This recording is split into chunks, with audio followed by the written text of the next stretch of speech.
welcome everyone to another exciting adventure of the energy that surrounds us.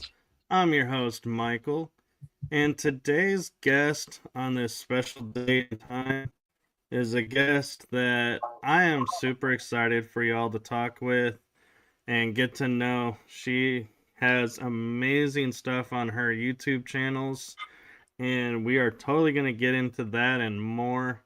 And so before I just start running on all about her accolades and everything, I'm going to turn it over to my amazing guest to introduce herself to you all. So, with that, I give you the one, the only Reiki extraordinaire and podcast host, Tracy Searight. Hi, hello everyone. I'm Tracy Searight, and what a beautiful introduction. Thank you so much. So, I'm Tracy Searight. I'm here in El Paso, Texas. I am a yoga teacher, Reiki master of multiple different systems of Reiki. I am the owner of Feather Sister Yoga and Ready Set Reiki, a podcast about Reiki and all energy work. I'm also one half of the Laughing Lightworkers, which is on New Reality TV. That's incredible. And I gotta ask, where does Laughing Lightworker come in? Because that title is, I feel like, so brilliant. Beautiful. Well, light workers are individuals who are on this earth to do good and positive things. They find the lightness, the calm, the peace in the storm. And you don't have to have special abilities. It can be anyone from the person that does your taxes to the clerk at the store. Those people that have that heart of service and love that want to make the world a better place. And surprisingly, there are 11 that I talk about in the show of different types of light workers, but I'm sure there are many more. One of the types of light workers that I am is a manifester and also a dreamer, where I see things in dreams. So you may be surprised when you read some of these descriptions that you may have a little bit of light worker in you as well. Yes, and so we actually have a guest on from one of your channels tuning in, and he's asking, what is the agenda? The agenda is just to promote Tracy and to share what she does with everyone. That's our agenda for today. So, one thing that we were talking about before, and I understand what it is now, but if you're not into yoga, you may not understand. And so I want to give a quick moment to the E500 RYT teacher, because that confused me, I will admit, at first, but now that I know what it means, I understand it. And so can we talk a little bit about that and help everyone understand what we're referring to? Of course. So if you ever are interested in yoga or yoga training, there's different trainings that you can do. And one of them is a 200-hour training course. And exactly what it is, 200 hours of study. When you get your certification, you are that 200-hour teacher. As you are out teaching classes, there's an organization called Yoga Alliance, and through them, as you accumulate hours, you can get that E in front of that number there. So that's E, meaning experience over 1,000 hours. So an E 200 hour. Then if you want to further your education, you can go on to take a 300-hour class. When you finish that training, that merges together with your 200-hour, thus the 500-hour. So the E in front of the 500-hour is meaning that I have taken an additional 1,000 hours of teaching out in the world of yoga. So the RYT is a registered yoga teacher through Yoga Alliance. So if anyone was interested and wanted to know my background, they can go and see my credentials and the education that I had put into my modality that I offer. No, thank you for sharing that. And that, that's amazing that, you put in all that time and getting certified, because we live in a world now where it seems like yoga studios and other studio like Reiki and all these others are popping up all over the place, but we really don't know their background, what they're doing. And so it's kind of nice to know that there is an organization out there that is kind of monitoring to make sure, okay, Tracy says she's done this. She has. Here's her certificate.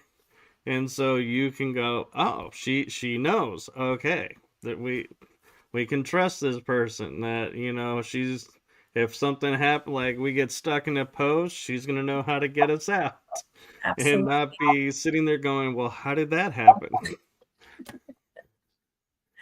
Yeah, it's really important to ask questions. Most people don't. You go to a fitness class and you just are under the assumption that the educator there or the teacher knows exactly, what they're doing. And sometimes, there are people every now and then, like any other profession, that maybe kind of skirt around things, or, oh, I took a YouTube video and I watched it. And so, yep, I'm trained for this. So having that standard, that bar, and for me, it was just about integrity and ethics to make sure that I really knew what I was doing so I could be the best possible teacher for students that came in. And so through all of my education, it really has helped me as students walk through the door, because I'm meeting them, some of them for the very first time, and they've been living in their bodies, right? So they know what's going on. And I'll tell people, listen, I can study this, I can study these sequences and these asanas, but I don't have x-ray eyes. So I need you to tell me what's going on in your body so that I can help you in a safe way. In yoga, the injury tends to happen when you come into the pose and then when you come out of the pose. So you want to be very careful and offer variations so everyone's feeling safe. When you're safe, then your nervous system's able to regulate and you'll be able to have a very enjoyable class. So for those that are looking at like different variations of yoga, actually, before we get into that, I want to back up for a second and go, what was the aha moment for you that you said, yoga is my path, this is what I'm being called to do? And what impact did that moment in your life have on you? Well, I have had a beautiful love affair with yoga for 20 years now. So back in 2006, I was a young mom, and I just really felt lost at the time. And yoga was a way for me to go within in a very chaotic world around me that gave me a sense of calm and peace on the mat, that I can kind of put all of those things aside just for 60 minutes. And through that, it almost became like this obsession. I would go several times a week, maybe even twice a day. And it really helped me through life's challenges. And it helped me be a better human being. It allowed me that when I was somewhere, I could focus on my breath, I could calm my mind, and things began to start shifting and changing in my life as well. Now, there was a time where I was doing yoga a lot, and then life got busy and it got put on the back burner. And I revisited again later in life when things got a little bit crazy again. And that came right before COVID in January of 2020, the death of my sister Angel. It really was that anchor for me through grief. And when you're in an asana, when you're in something that's a heart opener, say like a fish pose where you're opening up your chest, grief would come up and I found myself just crying. So it was getting things out of my body that I just wasn't or wanting to deal with. And so that was an anchor for me. So the day she died, that very next day, all I knew to do was to go to my yoga class and just be there and just let all of this come out of me. So for me, it has been an amazing grounding tool in my life. Thank you. And our condolences on the loss of your sister. Thank you. So I've often wondered, because people have suggested to me doing yoga, and I'm always like, those poses, yeah, I don't think I'm flexible enough, and yeah, I'm not gonna be the guy that's gonna be falling all the time because I don't have the balance. So I'm like, yeah, I'm gonna save what dignity I've left and not go to yoga class. Thank you. So, what would you say to people like that feel like they're too out of shape or they're too like unbalanced to do yoga? Well, that is like saying that I don't, I shouldn't take a bath because I'm not dirty. So you can take a bath for relaxing reasons. So going to yoga, you can get flexible going to yoga, but yoga is for everyone, and there is a yoga just for you. It's just a matter of finding your just right. People just think yoga is one thing, but there's yin, there's hatha, there's ashtanga, there's puppy yoga, there's goat yoga, there's yoga in a chair. So there's so many different varieties out there that you may have the one for you. Yin is all floor based, so you wouldn't have to worry about losing your balance, and it helps you become flexible. There's restorative, where you're relaxing your nervous system. So a lot of the things that you'll see online show these kind of acrobatic circus kind of maneuvers, but that's not the true heart of yoga. Yoga is calming the fluctuations of the mind. It is yoking, union, wholeness, oneness. And it's kind of more of a work in than a work out. That actually sounds inviting. So thank you for that. 'Cause, yeah, it's like in all fairness, you see it on like TV and like you're saying in movies and on YouTube, and you always see these like super fit people doing all the poses and all the work, and it's like, yeah, Yeah. that's the reason why I'm not going in that class. It's because I would totally stand out and be like, what are you doing here? Right, right. But you would absolutely fit in. The kind of students that come through my door, they're very nervous because they're expecting those same misconceptions that you just mentioned. And it's usually because their doctor tells them you need to keep moving because movement is medicine. So they'll show up very nervous. And I'm what's called a green flag teacher. So I want you to listen to the inner teacher within you, and you feel comfortable, you feel safe. And I don't want you to follow me and to the point of where you're uncomfortable or you're in pain. And I'll have students come and say, well, I can't do this headstand. And I'm like, well, guess what? Neither can I. And I'm the teacher. So how does that look? So it's okay. Most teachers probably can't do most of those asanas, but the original yoga was just sitting there cross-legged, just relaxing and calming the mind. Yeah, that's the trick, calming the mind. Calming the mind, calming the mind. And in yoga, there's 8 limbs. And when you look at the limbs, you have yamas, niyamas, and then the third limb is actually the asana. So as we go all the way down to the 8 limbs. So this is an opportunity for you to kind of try different styles of yoga. Maybe try a yin class, try a beginner's class, try a chair class, and see what works for you and find that just right. No, I'll definitely start looking into that because I just started working at a gym, and it's interesting how you mentioned like doctors will say you need to keep moving, but then they never say like, you could go to yoga and this will totally count and benefit, probably more so than going and walking around a track for like 2 or 3 times or an hour, depending on your speed of walking and going. Yeah, you're actually getting more benefit from the yoga Yeah. than the And there's walk. a particular style of yoga called laughter yoga, where you laugh. You're not doing a downward dog. You're not doing a handstand. You're doing clapping. You're doing chanting. You're doing these foundation exercises where you're pouring like a milkshake and laughing, ha, ha, ha, ha, and it gets you just energized, and it helps you kind of be happy. And you look at things as a child, you're laughing 200 to 300 times a day, but as adults, we barely laugh 15 minutes. So it doesn't leave it to chance. And it's just a very playful, active way to fake it till you kind of make it. You start out with fake laughter, and then it becomes real, genuine laughter. So that's a different style of yoga as well.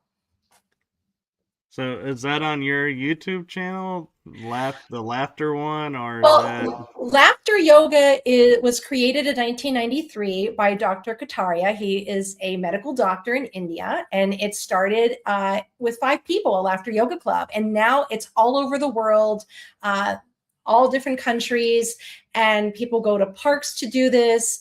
And you can have someone who is trained as myself, and we have a little laughter yoga club. And again, it's like clapping, chanting, breathing, and laughing. So, and he also has it online as well. Yeah. The only reason I mentioned that one is in talking with some other beings around the world and off-world, if you're into that, they say we need to raise our vibration, and one of the ways to do that is through laughter or dance. And so I was like, man, if you could do laughter yoga, that's like a double whammy, and you're getting 2 benefits for the price of one.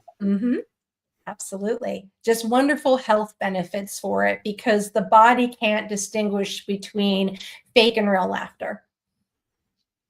That's true. There have been times where I'm like really sad, but I'll make myself start laughing, and before I know it, I can't stop laughing, and I don't even know why I'm laughing.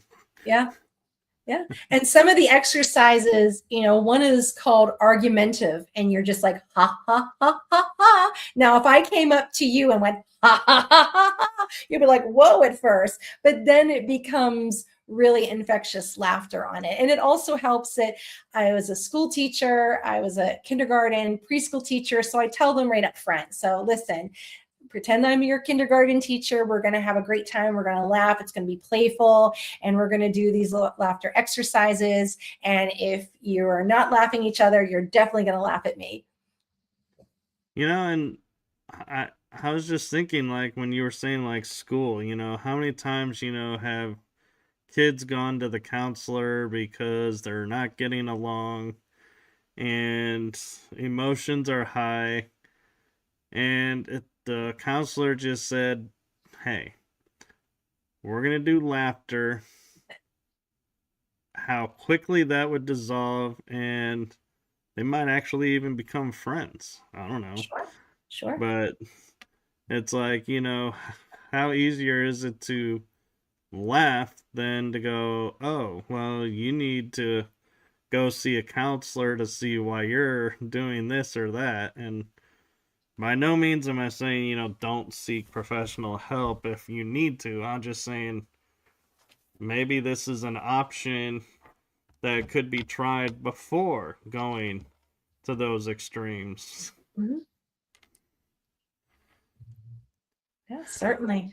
I mean, I feel we need some of these modalities in the school, whether it's yoga, Reiki, meditation, all those wonderful things to help give kids a resource, a tool that they can use to help them navigate through the challenges of life, because they don't get a break. When I was in school, things stayed at school, and you had a break when you came home, and you had a break for the weekend, and you had a break for the summer.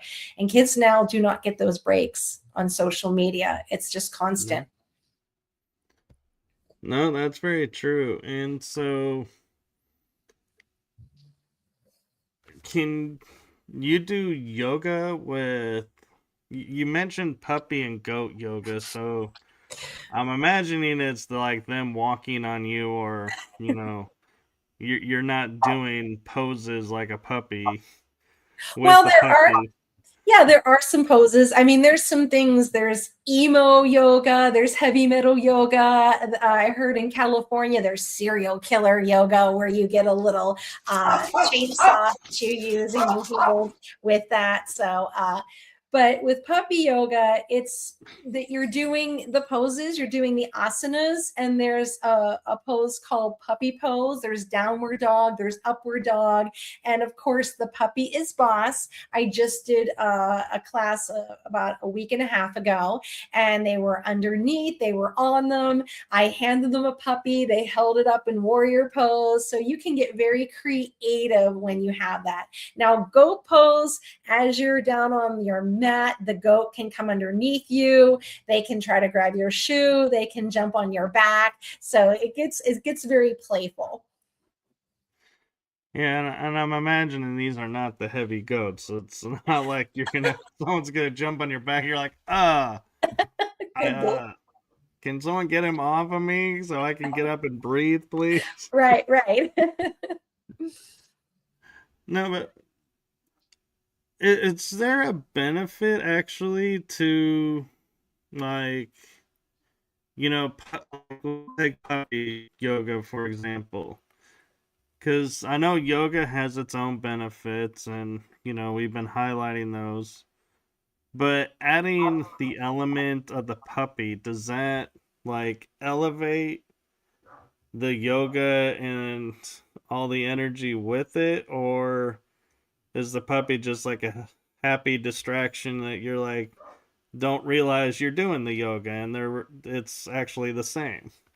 Well, it can be all of it, quite honestly. I mean, it just depends on the cause. Say the one I was working with was a rescue shelter, and it helps, number one, raise money. It brings awareness to it. So it gets people in, potential people that may adopt the puppy and kind of get to know that animal. It gives the animal that kind of enrichment time out of the kennel and playing around.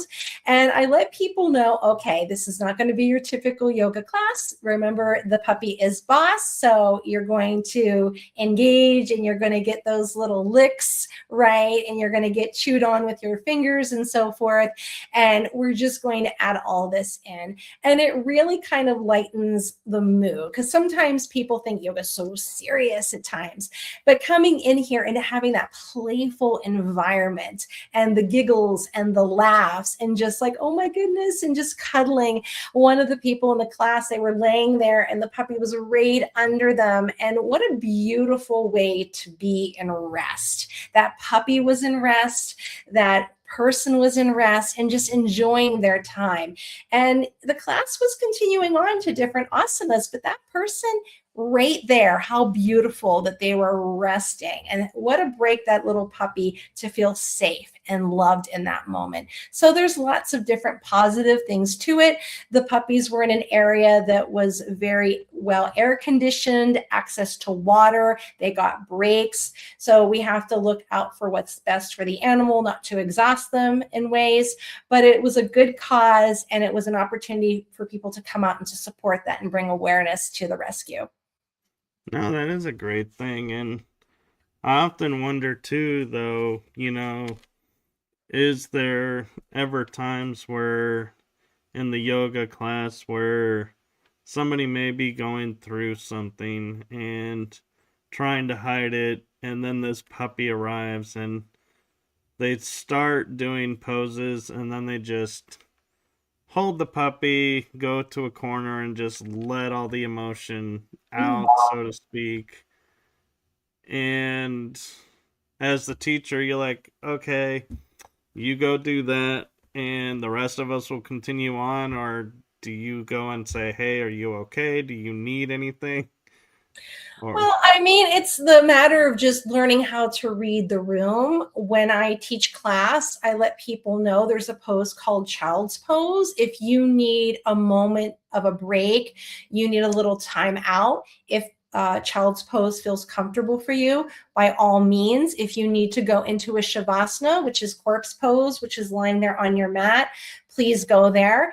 And keeping an eye on them, not to make it obvious, but as the class moves, and if I feel they need checked in, I'll ask, are you okay? Do you need a water? Do you need to do you? But that's highly encouraged. That's a true yogi, that you listen to yourself, because the hardest thing about yoga is showing up. The second thing is consistency. It takes a lot for people to come to class because the excuses come in. But you feel like, oh, I don't feel like it today. But your body really does need that movement. So if you got to class, you're on your mat, you maybe only did 1 or 2 of the poses and that's it, and you just need to lie there, then please listen to your body. There were times in my 20 years of being in yoga as a student where it was everything for me to get to the mat, and I just was there listening to the sound of my teacher's voice because it brought me comfort. So it can happen, but again, I hold space for people and I encourage them to listen to their own body. And you know, not to sound funny, but again, you know, as we're talking about breaking down the stereotypes and the misconceptions of yoga, I always will see everyone's in like the tight yoga pants in these specific outfits, and I'm like, I don't think as a guy I would feel comfortable enough to walk in with yoga pants. And so it's like, do the guys just wear shorts and that's it, and or do the guys actually eventually go into the yoga pants? Most guys that I've had in class, they do wear shorts, like gym shorts and a t-shirt. Yeah. Yeah, because I feel like that's a misconception too, is everyone thinks the yoga outfits that everyone's wearing are the uniform for the class, and they're like, oh no, I ain't gonna be caught dead wearing that. So not gonna happen. Well, social media has a way of looking things. I mean, it's a billion-dollar industry out there with it. So you have a lot of kind of aesthetics for it. But, you know, come as you are with it. And it just depends on, again, what style. If you're going to go to hot yoga, obviously you're not going to wear layers, right? But a class like a yin, where you're not building heat, that's where you're doing the floor-based asanas and you're holding them for 3 to 5 minutes. You can wear layers with that as well. Same thing as restorative. But if it's a vinyasa or a flow, you will probably wear something a little bit lighter because you're moving a little bit faster. So it just depends on what particular style you're doing. For the puppy yoga, I would tell people, listen, bring an older mat. I have mats. They may get scratched up. Wear older clothes in case the puppy scratches or something happens. So it really just depends on what kind of style you're doing and location. So if like you're out in the park, we did yoga outside last Friday and it was like 98 degrees. It felt so hot. And some of the students did come in layers. And it's like, wow, it's really hot. And they were wearing black. And it's like, oh my goodness. So that would have been beneficial. But again, people may not feel comfortable in, you know, having a lot of skin showing. But that really is up to that person as well, the comfort level. How are you in Texas and getting 98 degrees? I'm in Texas and we're at 110 plus. Well, that was at 9 a.m. on a Friday. I am in El Paso. So, and by the end of that day, it was 100. So I'm in El Paso. But yeah, this was like at 9 a.m. Yeah, and that's the craziness of Texas. It's like 11 a.m. It could be like already 99 degrees, and you're like, God, we got so many hours to go. Right. You're melting. But another thing that I'm curious about with the yoga that we've been talking around, but you kind of hit on a few times, is like the mat.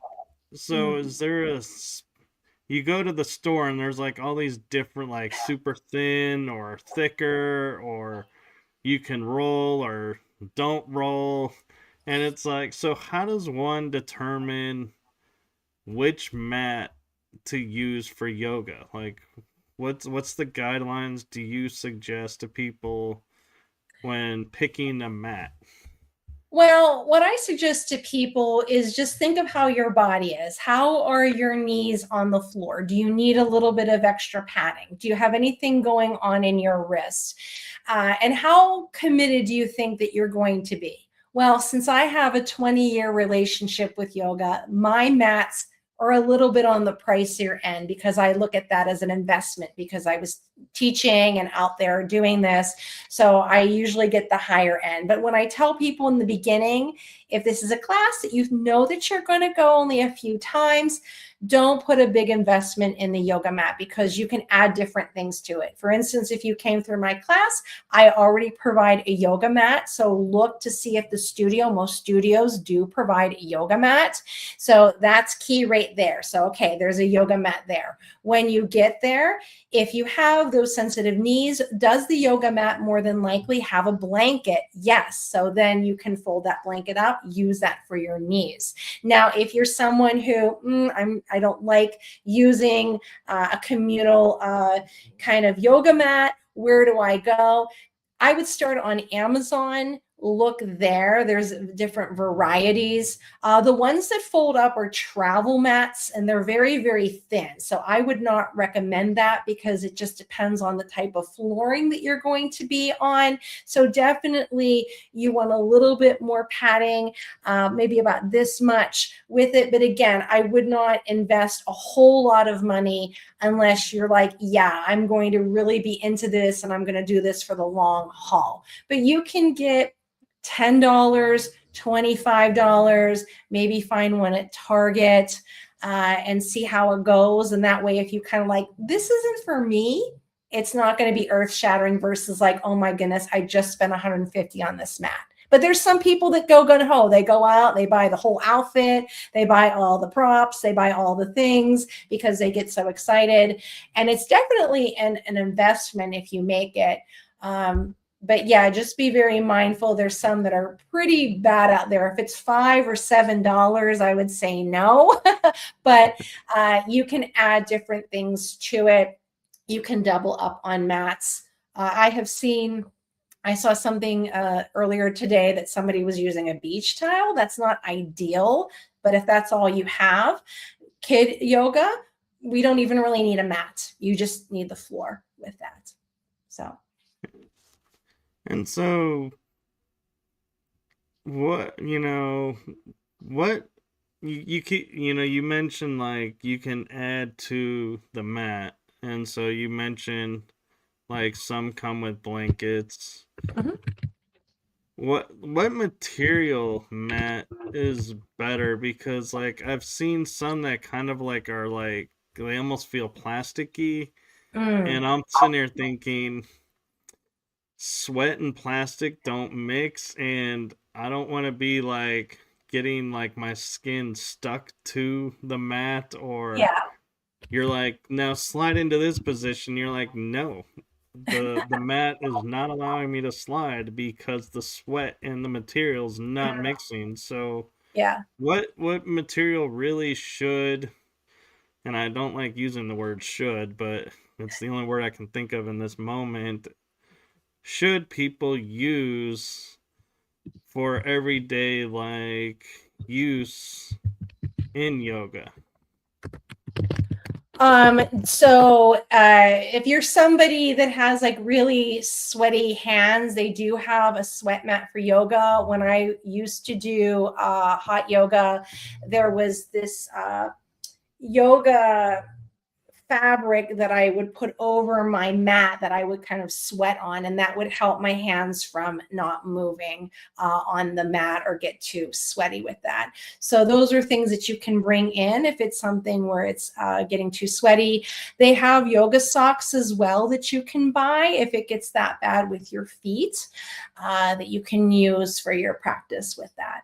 And they also have like different cleaners and things that you can use as well. But that's the most ideal for like a standard yoga mat, to help with the mixture for the balances, floor control, keeping it stable for different styles. And it goes really back to what style of yoga that you're doing. If it's something you're going to do for a travel mat, that's the one I talked about where you can fold it up into like a square. It's light. It can be rolled up, put in a suitcase, or versus, if you're needing a thicker, more cushioned mat, to help with maybe restorative, or you have more sensitive parts of the body. Okay. Yeah.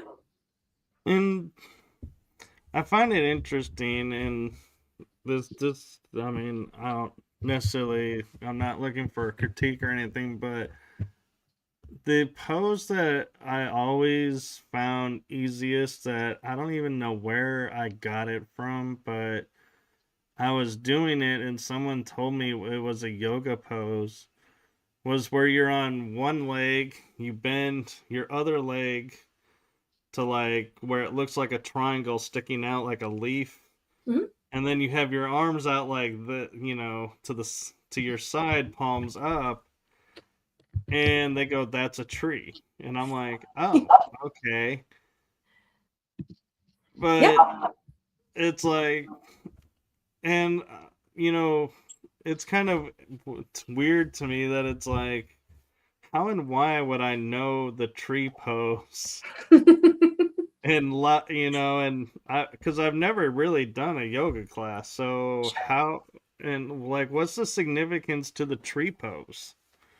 Well, maybe you were an ancient yogi in another life, but that's kind of a really classic balancing posture where you're standing on one leg and you're reaching out and you're being a tree. So standing tall and working on your balance. So maybe kind of you saw it somewhere along the journey and just felt it was appropriate to go into tree pose. And that's another pose you can do in puppy yoga. Let's be a tree for the dogs. And so, like, what benefit though? Is it just for balance, or are there other benefits to the tree pose? Well, I mean, it helps balancing your ego, first of all, because balance is fickle, right? And so and when you're dealing with these asymmetrical shapes, one side is probably going to be more accessible than the other. But it helps build strength, it helps tone your ankles, your calves, your thighs, helps improve your balance. It helps open up your hips too, right? Stretches the inner groin and outer thigh. So there's lots of great benefits to it. And if you really want to work on your balance, closing your eyes and bringing those hands right to heart center with that. But if you're keeping those eyes open, you focus on what's called a drishti, and that's a focal point. And so that you're so laser focused on that drishti that you're not watching anything else. So when I'm in the front of the room and there's a group of students, I'll tell them, do not watch the person in front of you because you will certainly be a tree swaying in the wind. Very true.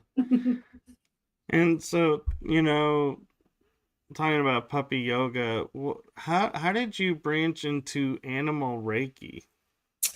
Well, animal Reiki is what is called like a complementary or specialty Reiki. Typically, you would study human Reiki and human Reiki. So, anybody who doesn't know what Reiki is, it comes in like two parts. The word Reiki is a Japanese kanji, means universal energy, but Reiki is actually a system of energy healing. Many people believe that it goes back to 1922 with Mikio Uzui.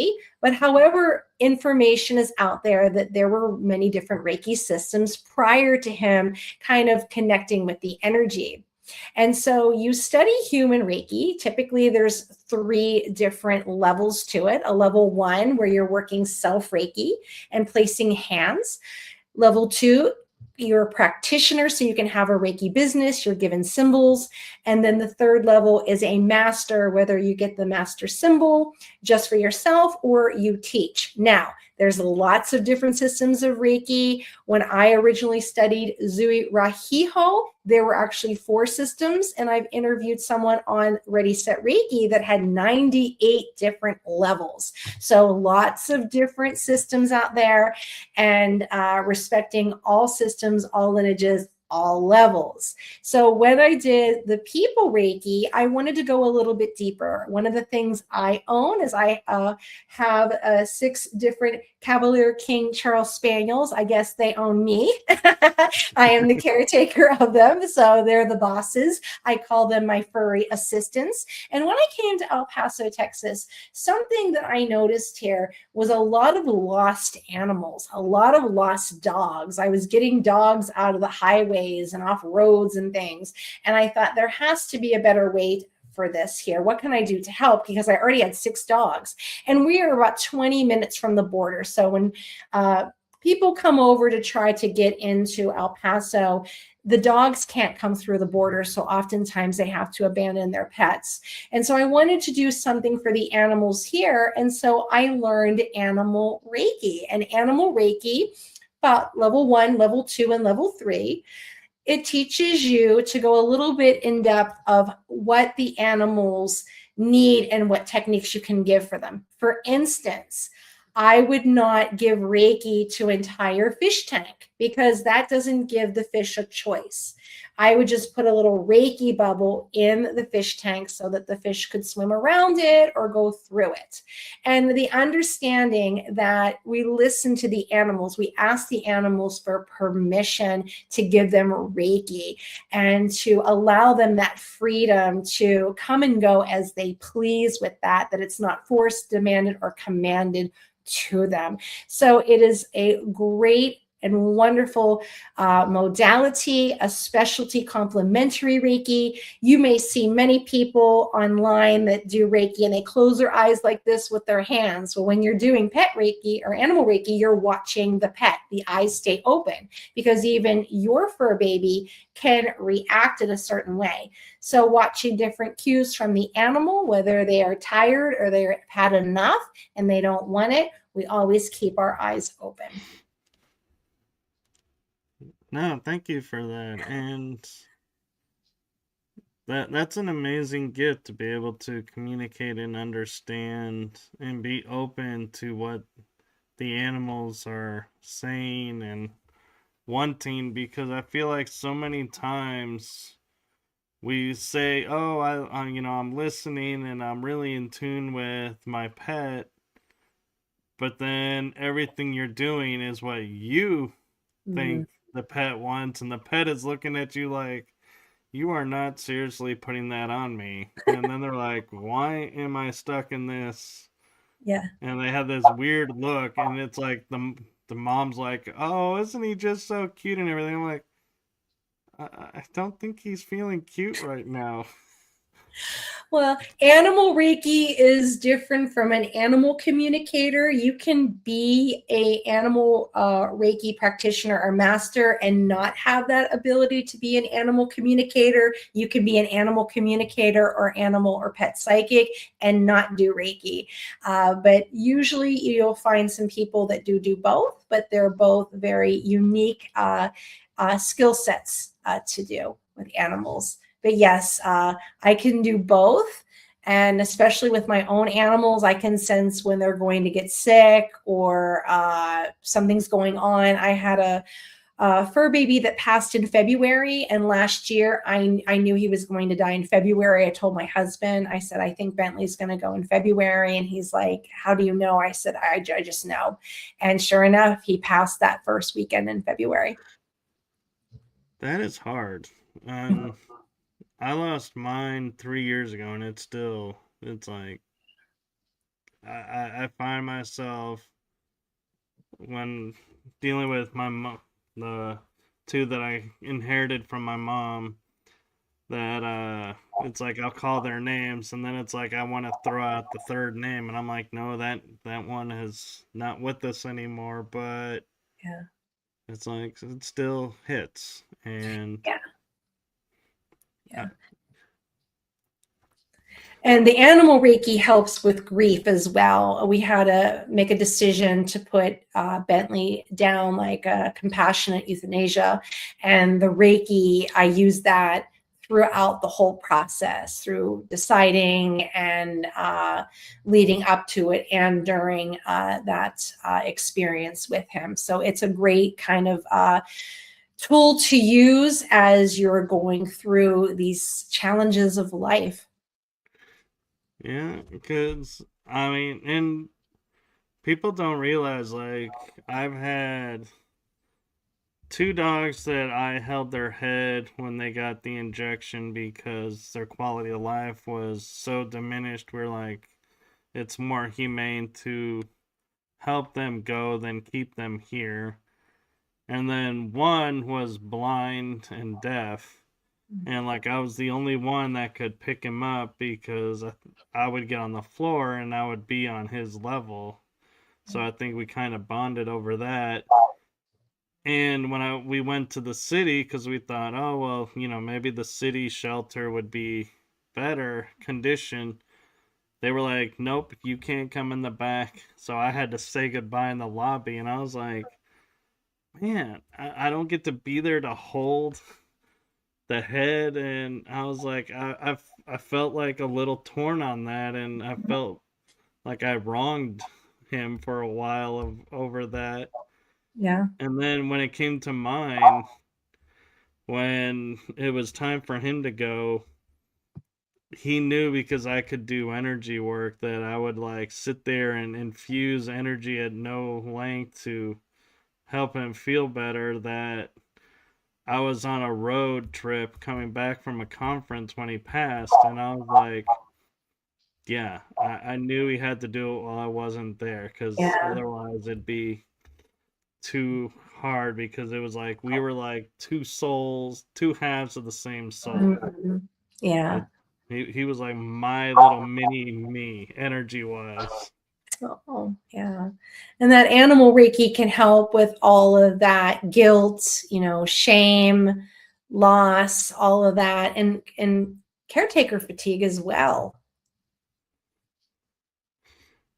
No, that's great to know, and I went through and done, shadow work around it and everything, and I just I feel like, though, it's interesting when you see, people's dynamics of, oh, it's just the dog, and go through life, and when it comes time to, let them go because of health, it's like they're like, you know, it wasn't just a dog all these years or Right. just a cat. And yeah, it's interesting how it hits them then.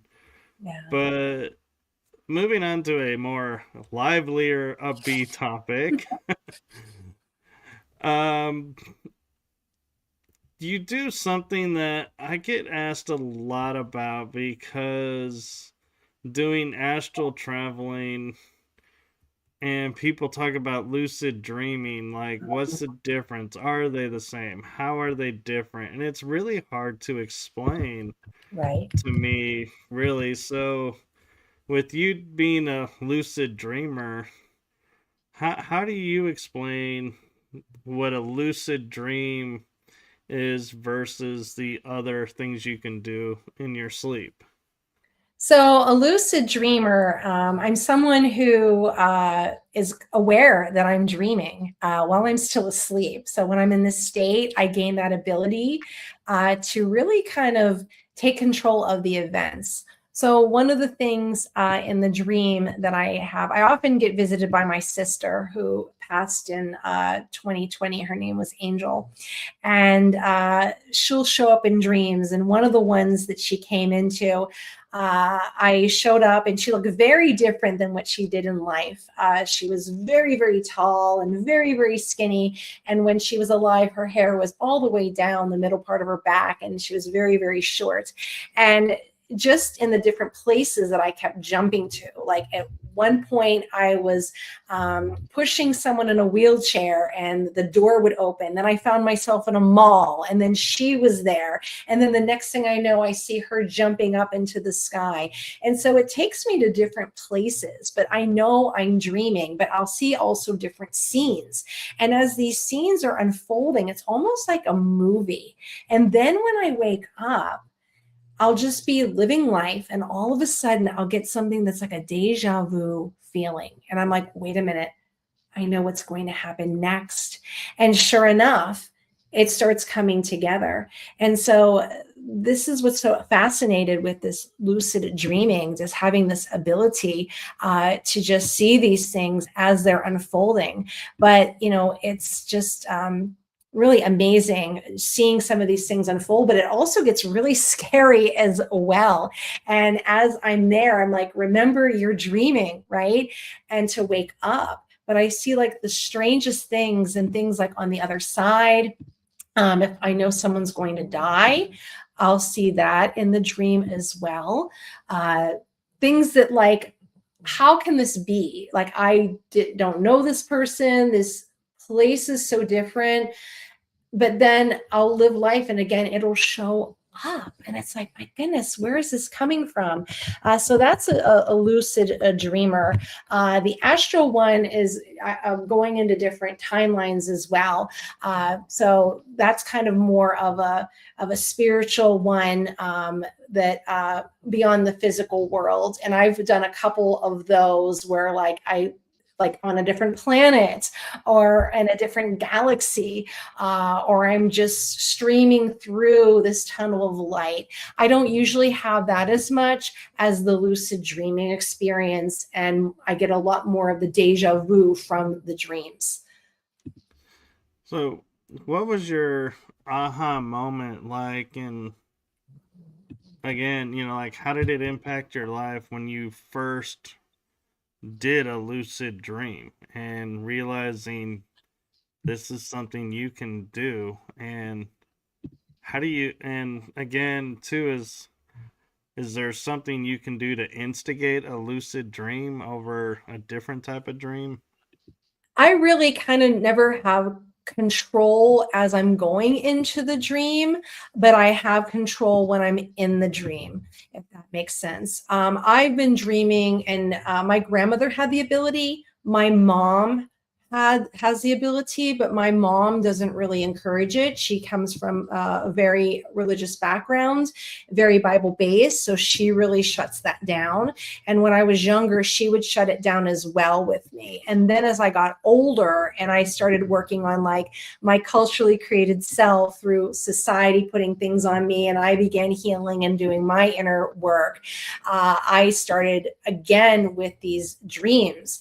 And one of the most profound one was I knew my sister had died before our father had called me. She had come in a dream, and in the dream she comes towards me huffing and puffing and extends her arm out, hands me this piece of paper. In the dream, I look at the piece of paper. I said, "What is this?" And she answered, "This is for the kids, my children."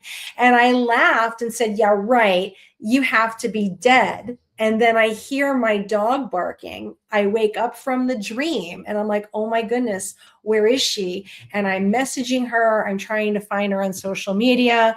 I can't get in touch with her. I try to talk myself, okay, well, wait a minute. She wasn't feeling well. She did go to the hospital. She's okay. She's younger than me. This will be all right. And then about an hour and a half later, the phone rings. I look down. I see it's my dad's cell number. I could not even pick it up because I'm like, oh no. And then when I listened to the message, he had shared that she had passed. So that was a big aha moment for me as life-changing. And I never figured out what was on that piece of paper that my kids were supposed to get. So oftentimes I would set an intention as I sleep, like, Angel, can you come to me? Or Dad, my dad eventually passed. Can you come to me? I'll usually ask for that. I have a good friend here in El Paso. Her mother comes in dreams to tell me things to try to help her.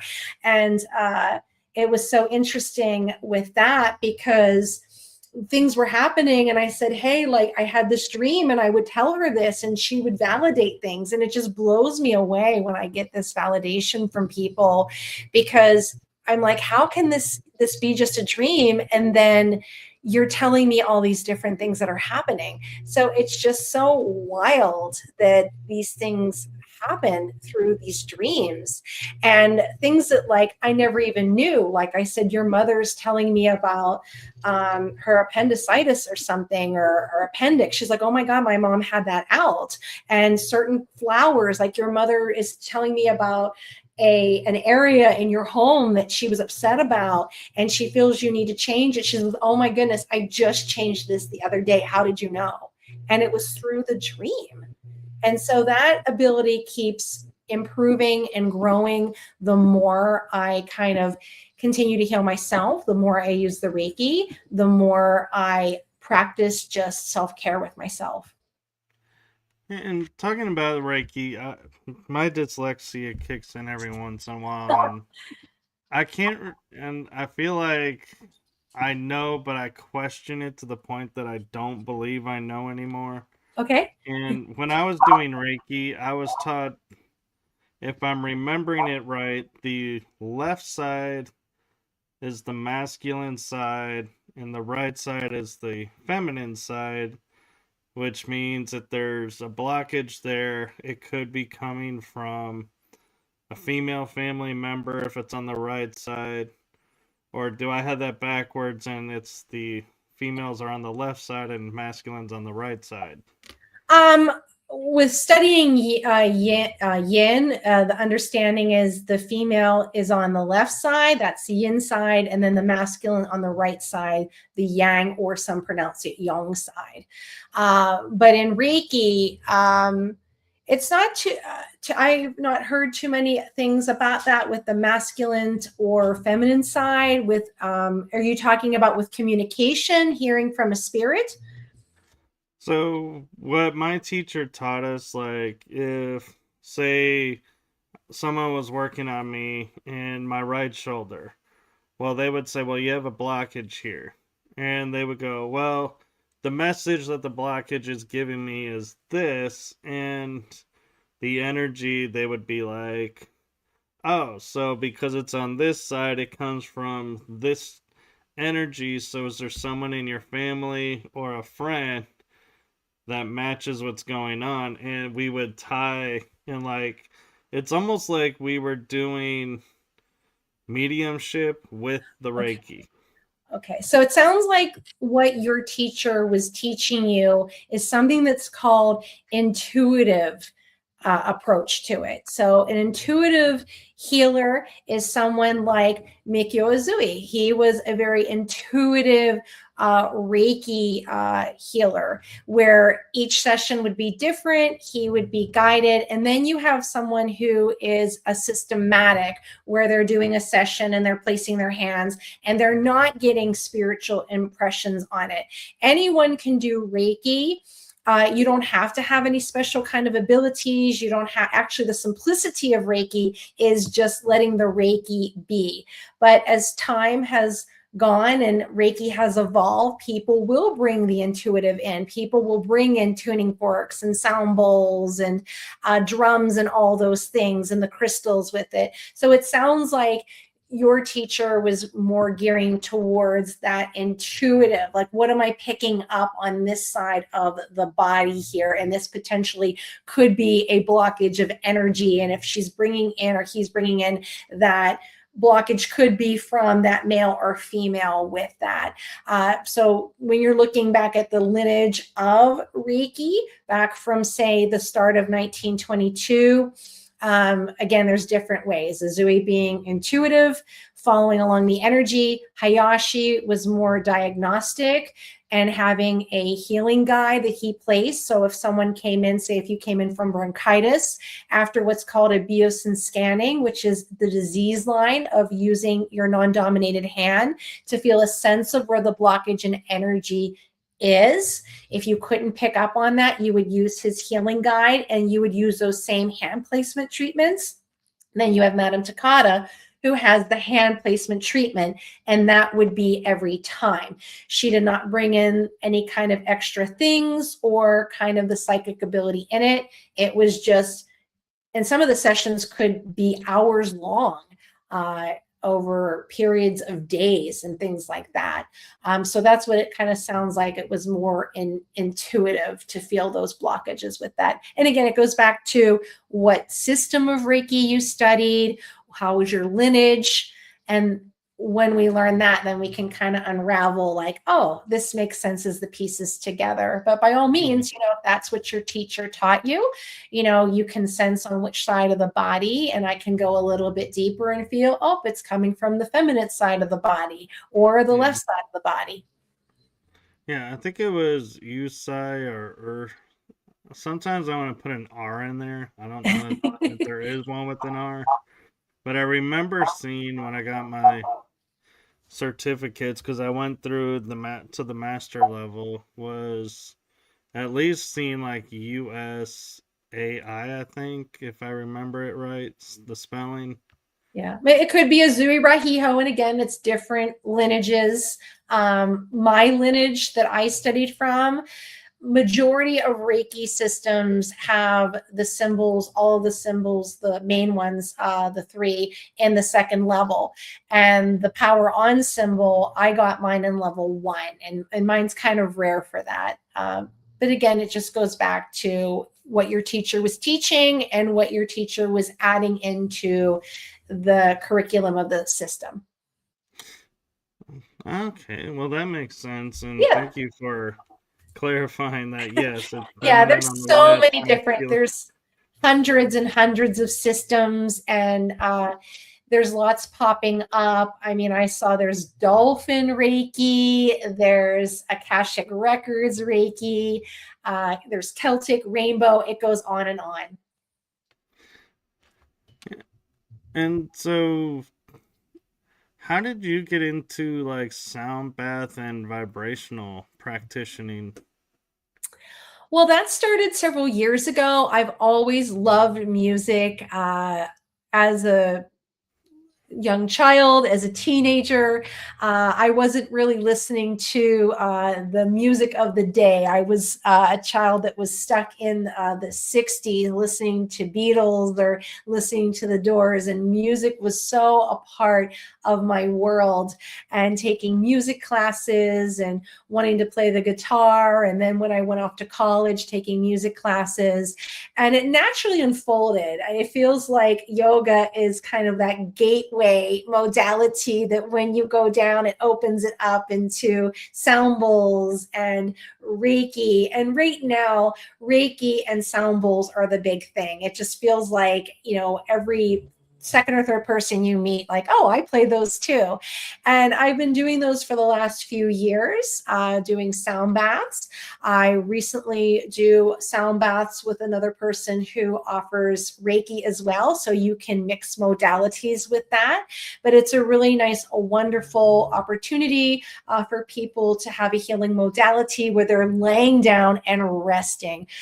Sound is powerful. It is that universal language. And so when we work with the vibrations, we work with these hertz, it can affect our body, our mood, and clear things as well. So it's another just wonderful opportunity to relax. And having the Reiki session and the sound bowls, you can imbue the sound bowls with the Reiki energy as well and have a really relaxing time. When you do sound therapy, do you offer the in water or just through sound bowls? I tend to, here in El Paso, I don't do that. And there is another practitioner here who does do it. You need to make sure you have the waivers and safety things and hire a lifeguard and so forth. But I typically do the sound baths, like in, like a wellness center, yoga studio, online, and so forth. But I've not here had the floating one. But there, again, I said someone here does offer it with the inflatables. But it's, a wonderful opportunity, outside, inside, in the pool. It's kind of funny when you said don't have a lifeguard. I was like, who needs a lifeguard? You're in a little tank and you're laying Well, in the it water, depends on where you and I are. realized, oh, you're talking about like a pool or Like a something. swimming pool. Yeah, like if you're Hmm. renting out a space, that might be the criteria of the place that you rent out. I mean, people don't take that into consideration when you rent a venue. And what are the requirements there? You should have insurance, have that lifeguard, the pricing of it, investing in the rafts or the that you have for that. Yeah, Yeah. a lot of 'Cause considerations.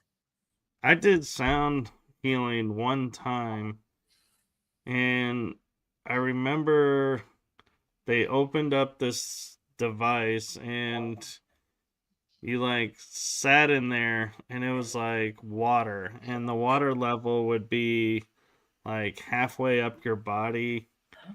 And so it was interesting because it's like almost like you're in immersion because you're in the darkness, but you're hearing sound and everything. So it's like you're not really in a void, but you're in a void. And Yeah. it was, I felt like, it kind of maybe was necessary to help maybe push people out of body, because I feel like you have no choice really in that environment, because the body is going to be like, hey, there's no light here, there's nothing here, we Yeah. got nowhere to go, so let's go explore. And it's like it'll take yourself out of body. But Well, that would be your astral experience, right? That projection of having that out of body experience, yeah, Yeah.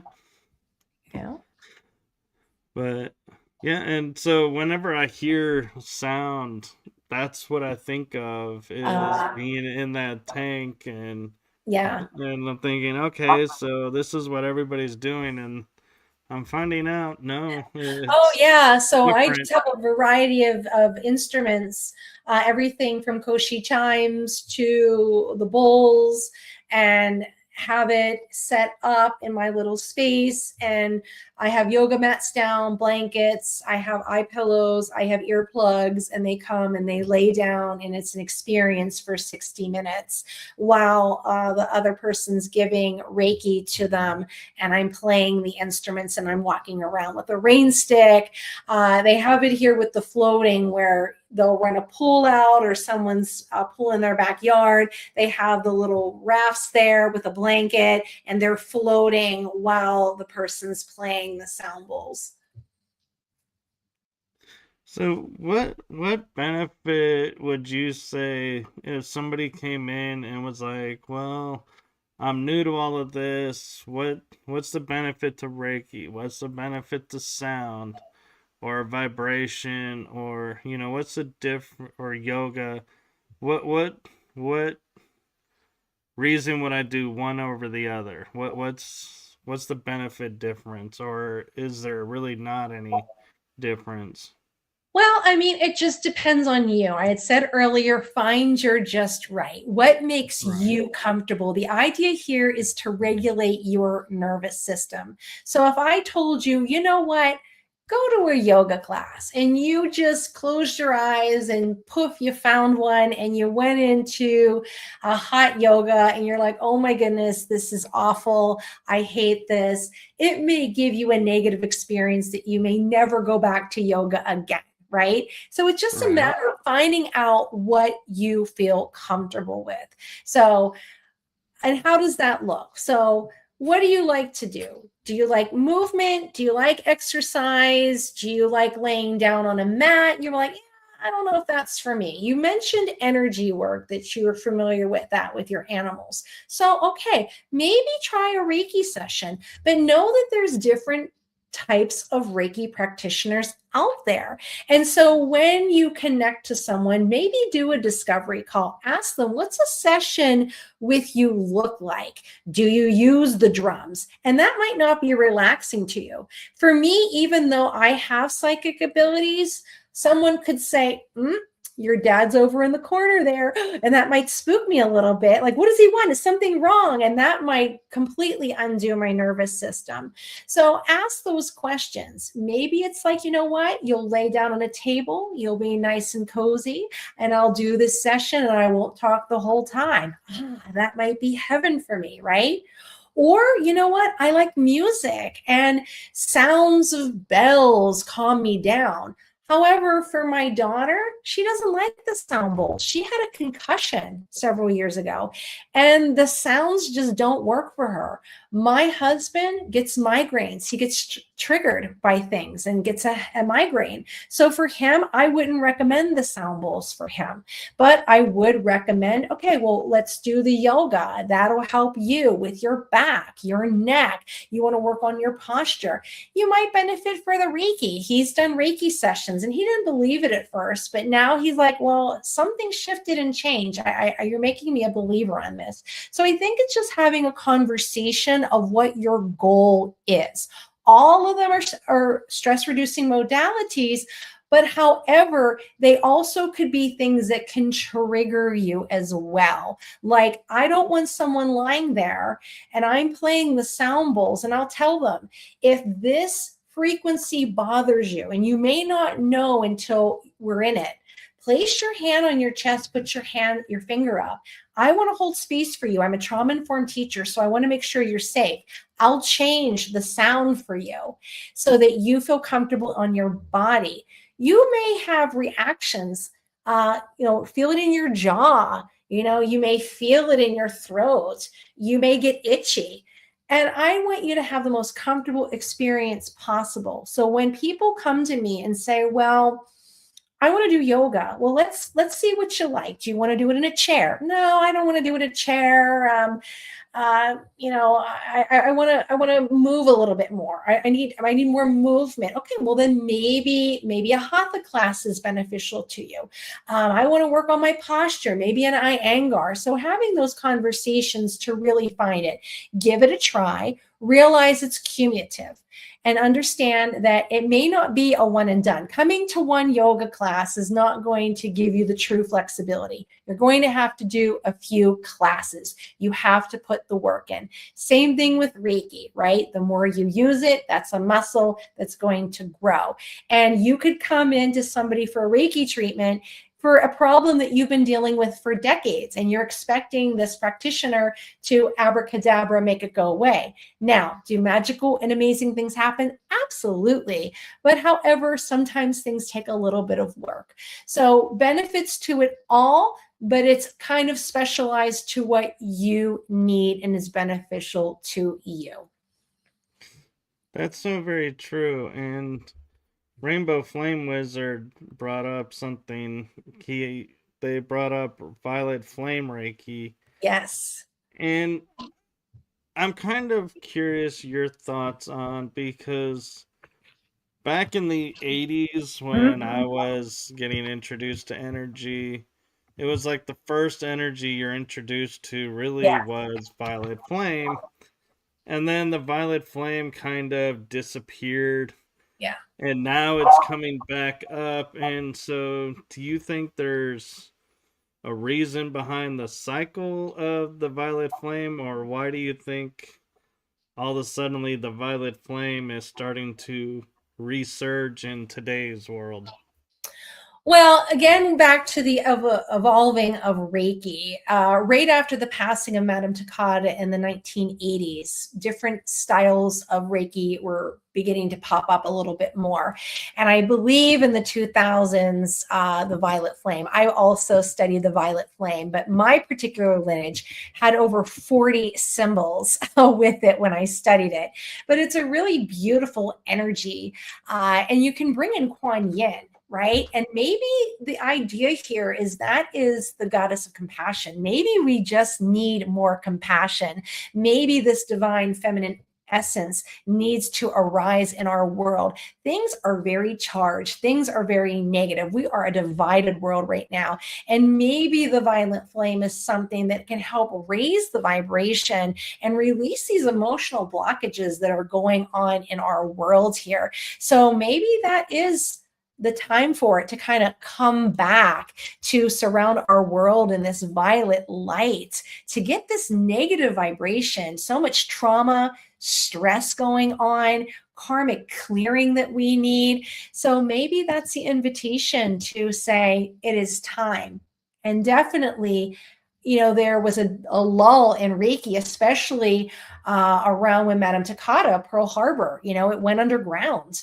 And then after her passing, a surgence again. Madame Takata's pricing system was $10,000 in the 70s for a master teacher. Not too many people found that affordable to get the Reiki training. And after her passing, it was made more affordable. And now, due to after COVID, many people going online and offering things and offering trainings online and videos and on demand, it's making it more accessible. So we have a wonderful and beautiful variety out there to be an offering to people to use as they need in this world. Yeah, so thank you for sharing that. And we have about maybe 14 minutes left. And I would like to offer that time to you as being an author and business owner to share with us about what Feather Sister Yoga is. What, excuse me, about what Ready Set Reiki podcast is about. And if you want to share more about the Laughing Lightworker TV show, you can. But I want to offer you the space to share about your books and your business. All right. Well, thank you. Well, Feather Sister was created in honor of my sister, Angel. And Feather Sister, in person in El Paso, Texas, and online. I do yoga. I do yoga nidra. Yoga nidra is a particular style of yoga where it's the yogic sleep. You lay down for that and it walks you through a guided meditation. So if it's something that you don't want to move and you want to help with your nervous system, help you relax, help your body get to like a theta, delta brainwave, that's the one to go to. And so I have Feather Sister. I've had it open for about 6 years. I originally had it in Pittsburgh, Pennsylvania, and moved it here to El Paso, Texas. Ready Set Reiki is a podcast that's been going on for about 3 years. It's for those who have worked with Reiki, studied Reiki, systems of energy, from the curious beginner to the seasoned master teacher or PhD scholar. And I have been very blessed to have over 220 episodes to interview. And I learned from every person who has come on the podcast. It's such a blessing. And then Laughing Lightworkers is a TV show on New Reality TV. I'm one half of that. I do that with Dina Fortune, who also does energy work, and she is an artist. And we talk about how, as light workers, we want to bring the light and humor, the ha-ha into healing, that your third eye always sees the punchline. And, healing work can sometimes be very heavy, but it's not kind of looking and being naive at it, but the understanding that we can find the goodness, we can find the light, we can find the silver lining in these situations in life. And how can we lighten things up just a little bit? So we've had people who have come on in all different modalities, from working with children, working with energy, painters, comedians, and so forth, that have come on who have shared their story and how they bring the ha-ha into healing. Oh, that's brilliant and beautiful, because I feel like that's needed in this world. And like we hit on earlier, where, a lot of spiritual beings are saying, we need to bring laughter and movement back into the world. And Yeah. we all think, well, I have nothing to laugh about right now. Looking Right. at the world, it's like, but yet there is. And so you just gotta find it, or like you said, fake it until you do find it. And so I'm not saying that works in everything. I'm just saying, when it comes to laughter, yeah, there is some beauty to that. And Right. I want to again mention, you being an author. If you want to talk about your books. Yeah, so I, being an elementary school teacher, one of the goals it tends to be of those working with little kids is to write a children's book. So I have a book called Detective Pancake, and it is about a breakfast that was being stolen, and Detective Pancake is on the scene to investigate, and he promises to have your problem solved by dinner time. My other book is The Sister Who Won't Stop Talking, and it's about Jessica, who is my daughter, who would not stop talking and would drive her sister, Jenny, crazy. So we wrote a story together about that and the adventures of Jenny going through her day, of the sister who won't stop talking. And finally, when we get Jessica there, guess what? She's not talking. And Jessica turns around and said, I have a sister that won't stop talking. My other books are manuals that I have. I do Money Reiki. That is the energy of abundance and prosperity. I have the level 1 and 2 book, and I have the master manual as well. I have an Amaria Reiki manual that I have there, and Amaria means more. That works up into the 24th chakras there, and that helps you bring in more of the energy. So it's taking the symbols that you already have, the energy that you're already currently working with, and combining it together to supercharge it. The other one is Angel Reiki, where it takes your current symbols and really connects it with an archangel that works with that symbol with that. So instead of individually calling those archangels to that particular symbol, when you say that particular symbol, the angel arrives. So those are my books here. I'm also a writer. I've written for many years in different magazines and publications and newspapers. Writing has always been a part of my life from when I was a teenager, and I'm sure it will continue to be a part of my life. No, that's amazing. And I have to say, when first you said Detective Pancake, my mind was like a walking pancake that's a Yeah, detective. yeah. Eggs Sherlock are, Holmes would be like, yeah. what? Your eggs are missing from your plate. Your syrup's on the wall. Your breakfast is in crisis. There is one name you can call. Detective Pancakes on the scene. It's a messy sort of crime, but he promises to have it solved before your dinner time. Wow, that actually was quite catchy. I'm feeling like that is getting stuck in my head right now. I know.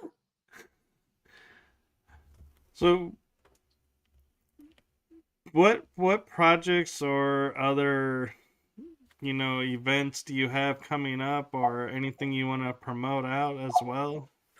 Sure. I have an upcoming Money Reiki training coming up. You can check out Feather Sister, www.readyfeathersister.com, and check out all of that is there. I have a kid Reiki training coming up as well.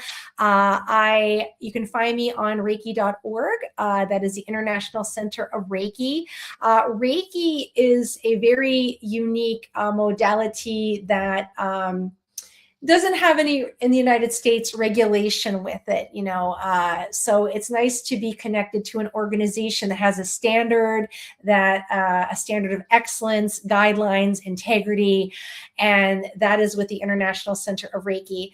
Through there's a systems of Reiki called Azui Holy Fire 3 Reiki. I do trainings for that. You can do the ICRT, which is the International Center of Reiki Animal Reiki training, Karuna Reiki, which is the Holy Fire Karuna, and then Kid Reiki I do as well.